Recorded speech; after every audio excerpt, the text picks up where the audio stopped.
வணக்கம். உங்கள் அன்பு ஜோதிடர் சிவராஜ். இன்று நாம் பார்க்க போவது பணம். ஒருவருக்கு பணம் எப்படி கிடைக்கும், எந்த வழியில் கிடைக்கும், அது எந்த வழியில் போகும் என்பதையெல்லாம் சற்று ஆய்வு செய்து ஒரு விழிப்புணர்வு ஏற்படுத்த வேண்டும் என்பதற்காகவே இந்த பதிவுகளை போட்டுள்ளேன். இப்போது நாம் சாதாரணமாக முதலில் சில விஷயங்கள் சொல்வோம். சுவருக்கும் காதுண்டு என்று சொல்வார்கள். அதாவது கிருஷ்ணர் எதை நினைக்கிறாயோ அதுவாக ஆகின்றார்னு சொல்வார். அப்ப இது என்ன அப்படின்னு யோசிக்கிறீங்களா? விஷயத்துக்கு வர்றேன். இருந்தாலும் சில விஷயங்கள் நம்ம பேசணும். எல்லாம் பெரியவங்க சொன்னதுதான், சித்தர்கள் சொன்னதுதான், ஞானிகள் சொன்னதுதான். ஆனால் நம்மளும் கொஞ்சம் பேச வேண்டியது இருக்கு. ஏன்னு கேட்டிங்கன்னா, இப்போ நீங்கள் பாசிட்டிவான விஷயங்களை திங்க் பண்ணி யோசிச்சிங்கன்னா, பேசுனீங்கன்னா அது பாசிட்டிவாகவே இருக்கும். நெகட்டிவான விஷயங்களை திங்க் பண்ணி நெகட்டிவான விஷயங்களை யோசிச்சிங்கன்னா அது எதிர்மறையான விஷயங்கள். அதை யோசிச்சிங்கன்னா எல்லாமே அது எதிர்மறையாகத்தையும் போகும். அதைத்தான் சொல்றார் கிருஷ்ணர், நீ எதை நினைக்கின்றாயோ அதுவாகவே ஆகின்றான்னு சொல்றாரு. அப்ப இந்த பிரபஞ்சத்துல நம்ம ஒருத்தர்கிட்ட பேசும்போது நம்ம பேசுறது காது கேட்குது, வயிறுல ஒன்றும் இல்லை. நம்முடைய பேச்சில் வரக்கூடிய அதிர்வுகள் அவருக்கு போய் காதில் போய் அந்த அதிர்வு போய் சேர்ந்த உடனே நாம் சொல்லக்கூடிய சொல் நல்லதா இருந்தா சந்தோஷப்படுறாரு, சரியில்லைன்னா கோவப்படுறாரு. ஒரு ரியாக்ஷன் ஆகுது பார்த்தீங்களா? இதே மாதிரி தான் இந்த பிரபஞ்சத்துல நம்ம உட்கார்ந்து இருக்கிற இடத்துல, நிற்கிற இடத்துல, பேசுகிற இடத்துல, எல்லா இடத்துலையும் காற்று இருக்கு. அந்த காற்றில் இருக்க ஈரப்பதம் நம் சுற்றி இருக்க சுவரில் இருக்கு. அதனால ராத்திரியில் பார்த்து பேசணும்னு சொல்லுவாங்க.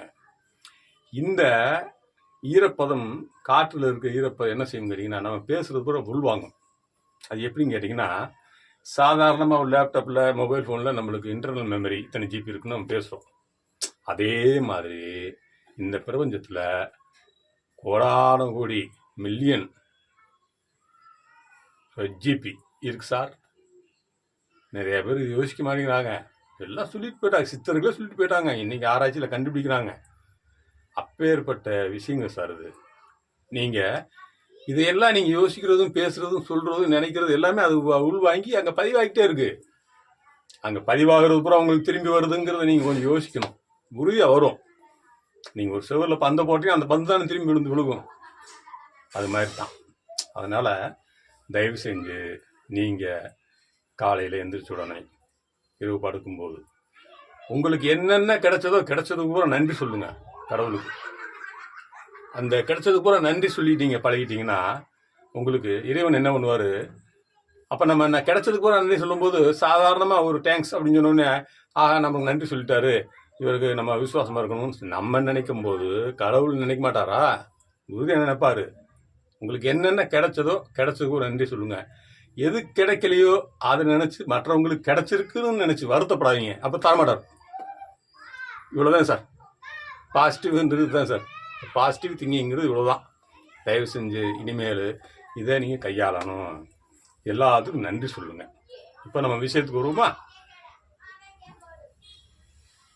இப்போ இந்த ராசி கட்டத்தில் பாருங்க, உங்களுக்கு இது மேசம் லக்னம்னு வச்சுக்கோங்க. 2ஆம் பாவம், 3ஆம் பாவம், 12 பாவம் இருக்கு. இந்த 12 பாவங்கள்லையும் உங்களுக்கு இந்த 2ங்கிறது பணம், 6ங்கிறது வேலை சர்வீஸ், 10ங்கிறது தொழில். இப்ப நம்மளுக்கு ஒரு ஜாதகத்துல இந்த 2ஆம் பாவம்ங்கிறது பணம் எந்த வழியில வரும் அப்படிங்கிறது நம்மளுக்கு காட்டும். அதே மாதிரி இதே 2ஆம் பாவம் பணம் எந்த வழியில போகுங்கிறதையும் காட்டும். அப்ப வர்ற வழியை தெரிஞ்சுக்கிட்டோம்னாலும் சந்தோஷம், அது போற வழியை தெரிஞ்சுட்டா சந்தோஷம். ஏன்னா போகாம காப்பாற்றலாம். ஆனா விதி எப்படி இருக்குன்னு நம்ம தெரிஞ்சுக்கணும். அதே மாதிரி நம்மளுக்கு இந்த வேலை சர்வீஸ், ஒருவருக்கு எந்த வேலை செஞ்சா அதுல அவர் பணம் ஈட்டுவார். இப்ப அரசு வேலையா, தனியார் வேலையா, அல்லது சுயமா வேலை செய்யறதா, கான்ட்ராக்ட் ஒர்க்கு, நிறைய இருக்கு சார். அது எது அவங்களுக்கு சூட் ஆகும், என்ன திசை நடக்குது அந்த திசை உங்களுக்கு இதுக்கு எதுக்கெல்லாம் ஒத்துழைப்பு கொடுக்குது. மக்கள் தொடர்புடைய வேலையாக இருந்தால் அதுக்கு ஒரு திசை நடக்கும். நீங்கள் தனியாக உட்காந்துட்டு ஒரு தொழில் பண்ணீங்கன்னா அதுக்கு ஒரு மாதிரி திசை காட்டும். இப்போ எதை நம்மளுக்கு ஜாதகத்தில் காட்டுதுன்னு தெரிஞ்சுக்கிட்டோம்னா அதை செய்யணும். அதை செய்கிறப்ப நம்ம அதில் பணம் ஈட்டலாமே. அப்போ பணம் சம்பாதிக்கிறது பெரிய விஷயம் இல்லை. அதே மாதிரி நாம் கடன்காரன் ஆகுமா? கடன் வாங்கினா கடன் அடைக்க முடியுமா? ஒருத்தர் கடனை வாங்கிட்டு சார் என் கடனை அடைவிட மாட்டேங்குன்னு கேட்டு வர்றாரு. அப்போ பார்த்தா அதை பிறந்தே தெரியுது அவர் கடன் வாங்கவே முடியும், திருப்பி அடைக்கிற சூழ்நிலை இல்லை அப்படின்னு. ஏன் முன்கூட்டியே நம்ம கடன் வாங்குறதுக்கு முன்னாடி கடனை வாங்கினா அடைக்க முடியுமா? கடனை எப்படி வாங்கணும் அப்படின்னு 4 பெரியவங்ககிட்ட கேட்டு 10 ரூபா இருந்துச்சுன்னா 2 ரூபா கடன் வாங்கணும், 4 ரூபா வாங்கலாம். இதை நம்ம யோசிச்சு செய்யணும். அதே மாதிரி இந்த தொழில் 10ஆம் பாவம், இந்த 10ஆம் பாவம்ங்கிறது உங்களுக்கு சுய தொழில் பண்ணலாமா? ஒரு முதலீடு போட்டு தொழில் செய்யலாமா? முதலீடு போடாமல் தொழில் செய்யலாமா? அப்போ கூட்டாக சேர்ந்து தொழில் செய்யலாமா? அந்த யோகம் இருக்கா? அது நம்ம ஜாதகத்தில் இருக்கு சார். அது இருக்கு இல்லைன்னு சொல்லும். நம்ம என்ன விதி வாங்கிட்டு வந்திருக்கோமோ அதன்படி நம்ம போனோம்னா நஷ்டமடையாமல் இருக்கலாம். ஃபஸ்ட்டு அதை தெரிஞ்சுக்குங்க. நீங்கள் நஷ்டமடையாமல் கடன் வாங்காமல் இருந்தாவே கோடீஸ்வரம் தானே. நல்லா யோசிச்சு பாருங்க. அப்போ அதுக்கு வழி என்ன? அது என்னன்னு பார்த்தா தான் நமக்கு தெரியும். அதையெல்லாம் நம்ம முன்னோர்கள் சித்தர்கள் இந்த ராசி கட்டத்தில் இந்த கிரகங்கள் எப்படி வேலை செய்யுதுன்னு, இந்த ஒவ்வொரு 2ஆம் பாவம் 6ஆம் பாவம் 10ஆம் பாவம் இந்த 3 பாவமும் ஒருவருக்கு நன்றாக இருந்தால் அவருக்கு மிக சிறப்பான பணம் ஈட்டுவார், சுய தொழில் செய்வார், சுயமரியாதை இருக்கும், கௌரவம் இருக்கும், எல்லாமே கிடைக்கும். அதுக்கு மெயினாக நாம் இந்த லக்னத்திற்கு 2ஆம் இடம் எப்படி இருக்கிறது? இந்த 2ஆம் இடம் ஒருவருக்கு இந்த 5 9ஆம் பாவத்தோடு தொடர்பு கொள்ளக்கூடாது. 5 இது 9, இந்த 2ஆம் பாவம் இதோடு சேர்ந்து தொடர்பு கொள்ளக்கூடாது. அதோடு சேர்ந்து இருந்துச்சுன்னா உங்களுக்கு பணம் வராது. பணம் வீண் விரயமாகிட்டே இருக்கும், உதாரணமாக செலவு பண்ணிக்கிட்டே இருப்பீங்க. அதே மாதிரி 8 12ஆம் பாவம் அப்படிங்கிறது லக்னத்துக்கு கெடுதலான பாவம். இது லக்னம். இந்த லக்னத்துக்கு 8ஆம் பாவங்கிறது இது, 12ஆம் பாவங்கிறது இந்த இடம். இதுலேயும் உங்களுக்கு அதிகமான பிரச்சனைகள் கொடுக்கும். லக்னத்துக்கு ரொம்ப பிரச்சனை கொடுக்கும். ஒரு வழியில் கஷ்டப்பட்டு சம்பாதிப்பீங்க, ஆனால் அந்த பணம் கையில் தங்காது. அந்த மாதிரி சூழ்நிலை ஏற்படும். அதனால இந்த 10ஆம் பாவமும் 5 9ஆம் பாவம் 8 12ஆம் பாவத்தோடு தொடர்பு கொள்ளக்கூடாது. இப்படி ஒவ்வொரு பாவமும் 2 6 10 இது பணம் வரும் வழி, இது நம்ம உழைப்பு சம்பாதிக்கக்கூடிய பணம் வரை ஒரு வழி, இது நாம் நிர்வாகத்திறமை இருந்து 10 பேரை வச்சு வேலை வாங்கி ஒரு தொழிற்சாலையோ அல்லது ஒரு வியாபாரமோ தொழில் செய்து ஒரு நல்ல பணத்தை ஈட்டக்கூடிய இந்த 10ஆம் பாவம் கௌரவம் அந்தஸ்தோடு கிடைக்கக்கூடியது. இதில் உழைச்சு கிடைக்கக்கூடியது. இதில் ஒரு கமிஷன் சார்ந்த தொழில், பணம் முதலீடு போடாமல். அப்போ கமிஷன் எப்படி? ஒரு இடத்த வாங்கி விற்கிறது கமிஷன், ஒரு திருமண புரோக்கர்ன்றது கமிஷன், தரகு வேலை. அப்போ அதெல்லாம் முதலீடு போடாது. இப்படி முதலீடு போடால் நமக்கு நஷ்டம் வருமா? முதலீடு போடாத தொழில் செய்யலாமா? இப்போ நம்மக்கிட்ட என்ன இருக்குது, நம்ம எதை செஞ்சால் நல்லது, இதை யார்கிட்ட கேட்குறது அப்படின்னு கவலையே வேண்டாம். நாங்கள் இருக்கோம், கேட்டிங்கன்னா சொல்லுவோம். ரொம்ப சிம்பிள். நீங்கள் தெரிஞ்சுக்கிட்டு அதன் வழியில் போனீங்கன்னா நீங்கள் முதல் கடனாளி ஆகாமல் இருந்தாவே நல்லதானே. அதுக்கு பிறகு சம்பாரித்து இந்த காசு பணத்தை மிச்சம் வச்சிங்கன்னா நீங்கள் கூடி சொன்னானே. சார் ஒன்று தெரிஞ்சுக்குங்க, எப்பயுமே நம்ம ஒரு விஷயத்த யோசிச்சுக்கிட்டே இருக்கக்கூடாது. இது கான்சியஸ் மைண்டில் போட்டு யோசிச்சுக்கிட்டே இருந்தோம்னா யோசிச்சுக்கிட்டே இருக்க வேண்டியதுதான். அதையே நீங்கள் சப்கான்ஷியஸ் மைண்டில் இதை நம்ம செய்யணும், இதை இப்படி செய்யணும் அப்படின்னு ஒரு முடிவு பண்ணி அதை எப்படி செய்யணுங்கிறத நீங்கள் தொடர்ந்து அதுக்கான வேலையில் ஈடுபட்டுக்கிட்டே இருக்கணும். அது அந்த சப்கான்ஷியஸ் மைண்டில் உள்ளே போட்டுட்டிங்கன்னா தானாகவே அது நடக்கும். அப்புறம் நீங்கள் சுறுசுறுப்பாகிடுவீங்க, உங்களால் சும்மா உட்காந்துருக்க முடியாது. அப்போ என்னாகும், அந்த நடைமுறையில் எல்லாமே வெற்றி தான். அப்போ ஒரு விஷயத்தை நம்ம சப்கான்ஷியஸ் மைண்டில் போட்டு அதை தொடர்ந்து நம்ம செய்யும்போது எறும்பு ஊற கல்லும் தேயும் சொல்லியிருக்காங்களா இல்லையா? அப்போ நம்ம ஒரு வேலையை தொடர்ந்து செய்யும்போது உடனே பலன் கொடுக்காது. தென்னை மரமே 5 வருஷத்துலேயே பலன் கொடுக்கும். அது மாதிரி நம்ம உடனே பலன் எதிர்பார்க்காம, அதையும் கிருஷ்ணன் சொல்லியிருக்காரு, பலனை எதிர்பார்க்காதே. எதுக்கு சொல்லியிருக்காரு? பணம் மட்டும் வேணும்னு நினச்சி நீங்கள் ஒரு விஷயத்தில் இறங்கினீங்கன்னா அங்கே பணம் வேண்டும்ன்ற சிந்தனை இருக்கும். நீங்கள் எந்த விஷயத்தை நீங்கள் செய்ய போகிறீங்களோ அந்த சிந்தனை இருக்காது. அப்போ அதில் தோல்வி அடைஞ்சிருவீங்க. அதனால கிருஷ்ணர் அப்படி சொல்கிறாரு. அதனால் இப்படி சார் நம்ம பணம் வேணும்னு எதிர்பார்க்காம இப்படி செய்கிறது அப்படின்னு நினைக்காதீங்க. நீங்கள் முதல் உங்கள் கடமையை செய்யுங்க.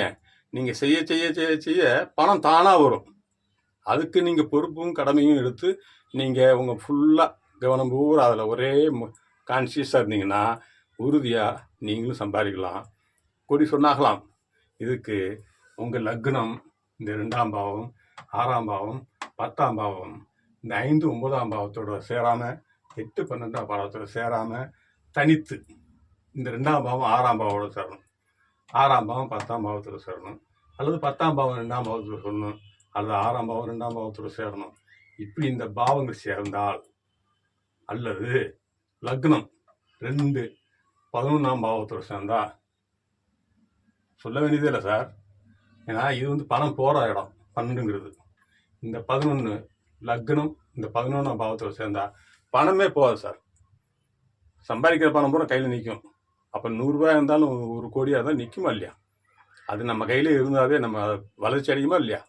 அதனால் லக்னம் எப்பயுமே இந்த 11ஆம் பாவத்தை வச்சுருக்கணும். அதோடு சேர்ந்து இந்த 2ஆம் பாவம் இருக்கணும். இருந்துச்சுன்னா இந்த 2ஆம் பாவங்கிற பணம் நம்ம கையில் வந்தால் அது தங்கி நிற்கும், போகாது.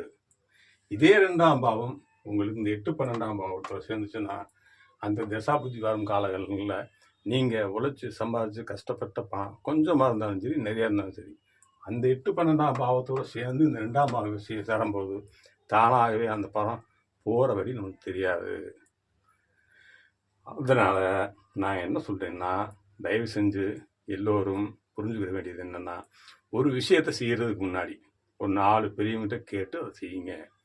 அதுக்கடுத்து அதே விஷயத்த ஜோதிடர்கிட்ட போய் படித்தவங்க யார் எப்படி சொல்கிறாங்க அப்படின்னு விசாரித்து அவங்கக்கிட்ட இன்றைக்கி நடைமுறையில் கேபி அஸ்ட்ராலஜர் குருநாதர் அவர்கள், இன்னைக்கு பாஸ்கரன் சார், இன்னைக்கு இந்த விஷயங்கள் பூரா எங்களுக்கு நம்மளுக்கு சொல்லி கொடுத்துருக்காரு. ஏன்னா இந்த 2ஆம் இடத்துல குரு இருந்தால் பணம் வரும், 10ஆம் இடத்துல சுக்கிரன் இருந்தால் பணம் வரும். அது பிறக்கும்போது இருக்குது, சரிங்களா? ஆனால் அதே பிறக்கும்போது இருக்க சுக்கிரனும் குரு உங்களுக்கு இந்த 8, 12ஆம் பாவத்தோட சேர்ந்துருக்கா இல்லையான்னு தெரியாதுல்ல.